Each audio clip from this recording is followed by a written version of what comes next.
8:38 here, Big 550 KTRS Feast Magazine's Cat Neville is sponsored by our friends at Jimmy's on the Park, 706 to Munn in Clayton, 725-8585. Their website is jimmyscafe.com. Visit livingsocial.com for a chance to get $40 worth of food for $20. That's not a bad deal.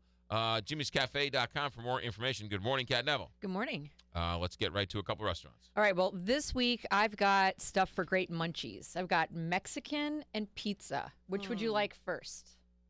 Kelly, it's your choice. I love Ladies' choice. Mexican, and I've been to Gringo, so. You just gave it away. Oh, and I've been there. Great. Sorry. Good work there, Kelly.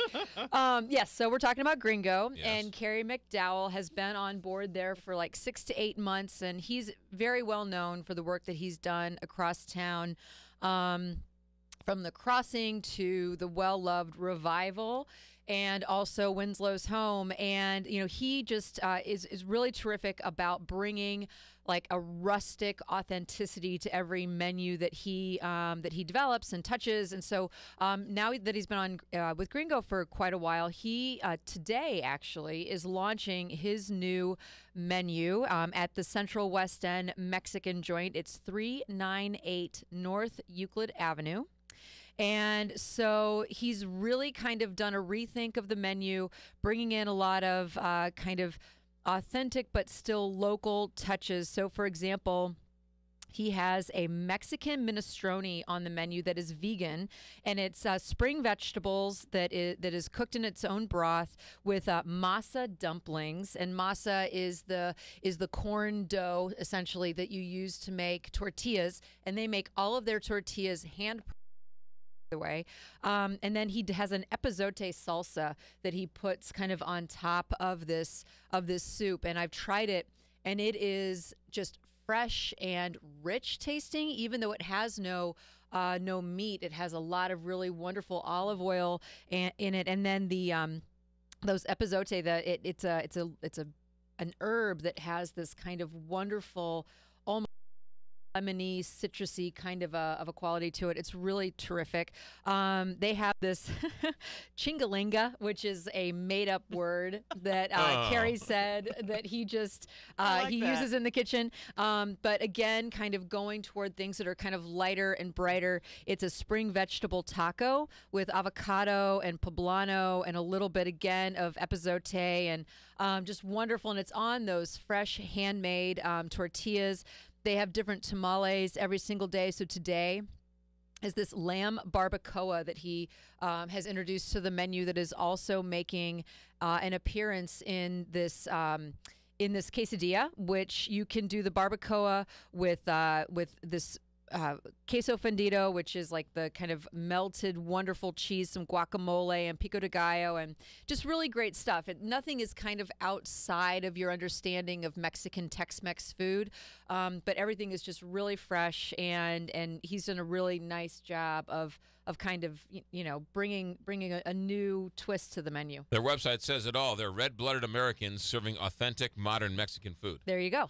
And they're also hence the name Gringo. Yes, exactly. And they're also doing brunch. They do brunch Sundays from 10:30 to 2:30, and he's added everything from like a chorizo slinger to chilaquiles, which is like a tortilla casserole with red salsa, avocado, crema, scrambled eggs. They do breakfast tacos. I mean, and they also, you know, one of the things they do really that's a lot of fun is they have their margaritas on tap. You can get the handmade margaritas, but they pre-mix and kind of do fun margaritas on tap and stuff like that. Was this the same restaurant that served the grasshoppers? Mm-hmm. Yeah, he's taken those off the menu. I was talking to him about that yesterday, actually. He's taken them off the menu because he said he wants to really learn how to cook them properly before he puts them back on.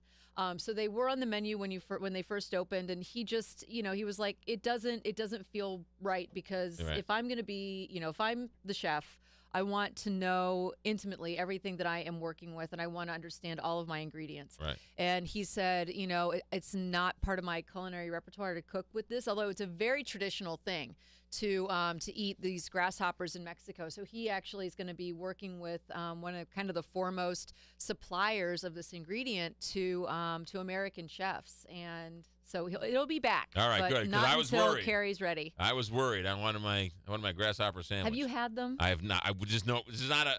There's not. I there's can't no, even imagine. There's no way I would ever eat a grasshopper. Why? No, couldn't do it. Wait. Even covered Why? in, Covered in chocolate, yeah. fat, But butter. why, no. nothing. Seriously, why wouldn't you? Do you know how many cultures eat invertebrates?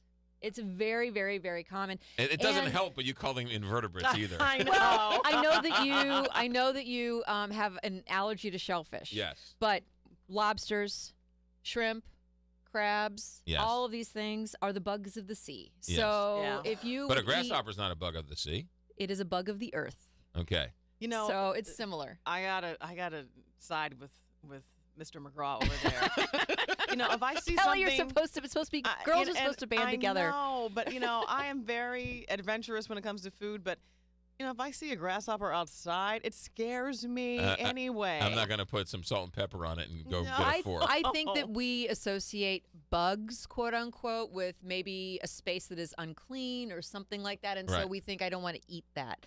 But the reality is, especially when you look at the quality of the protein and the flavor, they really actually taste good. I know you don't believe me, Mm-mm. but if you never try it, you'll never know. And you know what? They taste They're like not chicken. that cute. No, they're not cute, but neither are lobsters. Well, lobsters are kind of cute.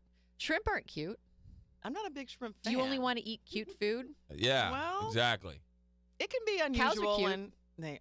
Cows I are know. cute. Lamb? Cows Very are cute on my plate. Oh my goodness, this conversation is going downhill All very right. rapidly. Gringo, across the street from Left Bank Books in the Central Yes. West End. What's number 2? All right, number 2 is another place for just really great, get a spot at the bar and dig in kind of food, and it is the Blind Tiger.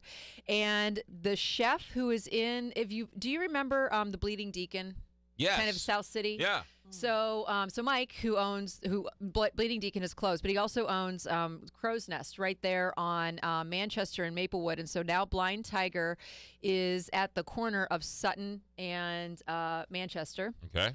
and it's 7376 Manchester Road in Maplewood, and it is this big kind of dark place with a huge bar and a big stage, and they just have a relatively small menu, and everything is very inventive and unique, and just really their pizza, I love it. I had the hog mess when I was there, and it has braised rib meat in kind of like a spicy liquid, the mozzarella, pepperoni, salami, bacon, sausage, spicy pineapple, jalapenos, peppercini, red pepper, smoked garlic, and of course a little bit of parsley because you have to have parsley.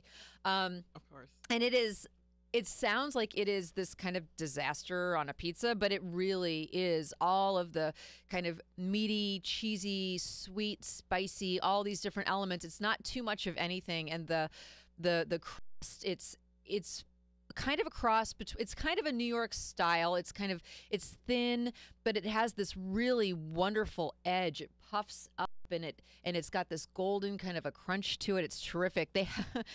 So they have one called the Soldier of Four Cheese instead of the Soldier of Fortune, which I think is hilarious. And it's house-made ricotta cheese with mozzarella, Parmesan Reggiano, and yes, a little bit of American cheese to kind of get that gooey meltiness. And then it has smoked garlic and some sage brown butter on it. I mean, these are really out there, delicious pizzas, and you can't get them anywhere else, and I love that. And they have a house salad with like romaine and fennel and olives and cabbage. They also have a giardiniera salad, which is all just pickled veg with a little bit of fennel fronds on top.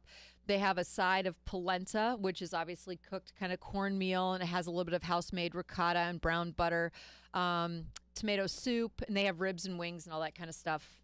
Kat It's good. Neville, you've been doing this a long time. You're Yes. the expert. You Yeah. know what's going on, but unfortunately, you've buried the lead when it comes to the Blind Tiger. Okay, what is the lead? The lead is all these great, nice pizzas, but the lead about the Blind Tiger is that they have on tap, they have Jameson. Yes, that is true.